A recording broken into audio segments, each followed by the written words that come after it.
Hello, my name is Garrett Tolar, and this is my presentation on psychoactive drugs, which include depressants, opiates, stimulants, and psychedelic drugs, otherwise known as hallucinogens. So, starting off with depressants. What are depressants?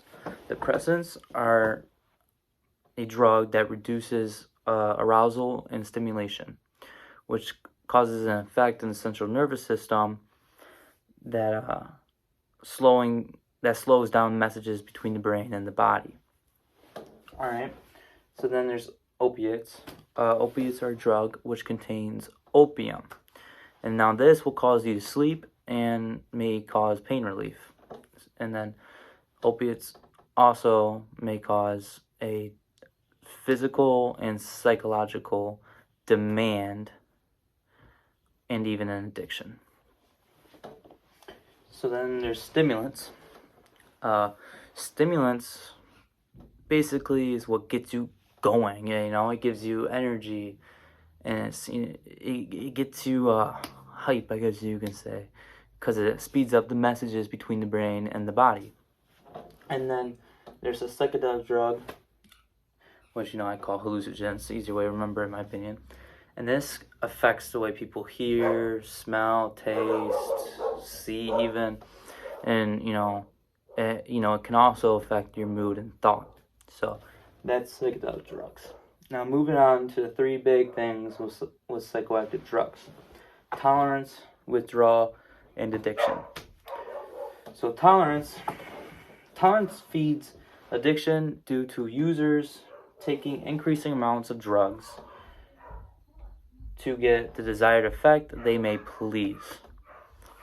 So, for an example, you're on pain meds, right? You just broke your knee and you're on pain meds. The doctor only, prescribes you 2 pills a day. All right? But after a few weeks, a few months, it starts to wear off.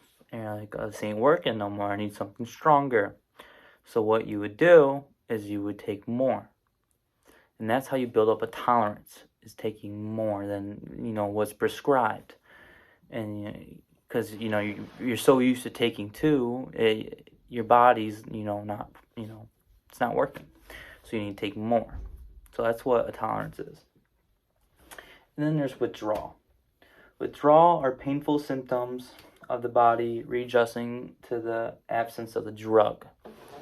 So, for example, let's say you smoked nicotine or consumed nicotine, however you want to say it, for 10 years, all right?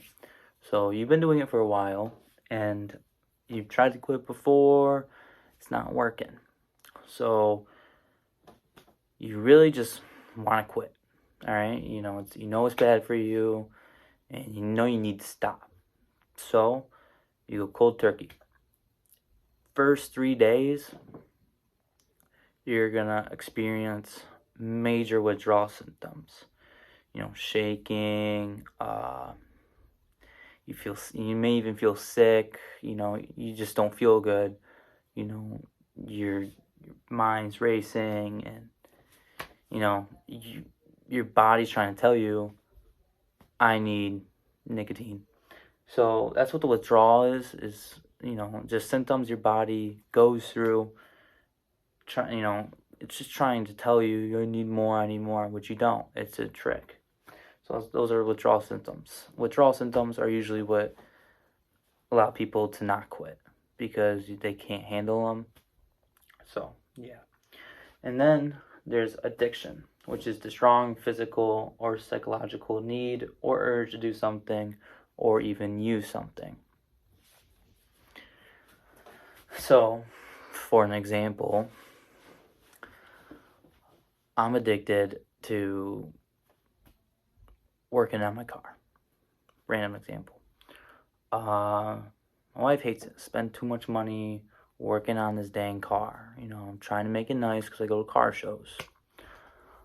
That is an addiction. When she's mad at you, wants you to stop, and you can't because you're spending too much money, and it's something you enjoy, but you're also spending way too much money, and you have no time for your wife or who knows what. So this is a new video. That's why I kind of cut. My dog was going crazy and someone was here, so let's get back to it, I guess. So I got signs of addiction. So if you like experience these signs, that's kind of how you know you may be, forming an addiction or even have an addiction. So using more than intended. So that's obvious. You're using more than you should. Pretty much is what that means. And then another thing is persistent or fail to regulate use of the drug or whatever it is you may be addicted to. A third thing is important activities reduced due to use. So instead of doing what you gotta do, you can't because you're too busy using, pretty much. And then the fourth one, you continue to use despite adverse consequences. So you know it's bad for you, you know what may happen or what might it cause, and you're still doing it. Alright, so right here I have the four, main type of drugs with examples. So depressants, I have alcohol, barbiturates, and opiates. For stimulants, there's caffeine, nicotine, cocaine, ecstasy, methamphetamine, and amphetamines. For hallucinogens, we have LSD and marijuana. And then for opiates, we have morphine and heroin. So, I'm going to move this closer so you can see it.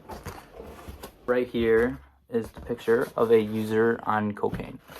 So, basically, the red dots are the cocaine. The yellow is the reuptake.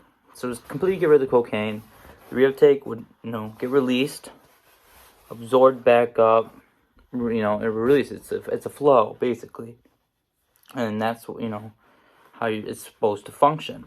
But when you introduce these cocaine blocks, what it does is it blocks the access for the reuptake to get absorbed back up, which, gets in the way of the whole process. And what this does is cause an increase in dopamine, serotonin, and norepinephrine. So, yeah, this is what it is. There's a better picture. And then right below it is a user on ecstasy. So, this is, this person right here has never ever taken ecstasy before. This is their brain. As you can see, looks healthy and good. And then this is a ecstasy user that uses it very frequently. As you can tell, there's a major difference on what brain is healthier and what brain is not. So, this is my presentation, and I hope you enjoyed.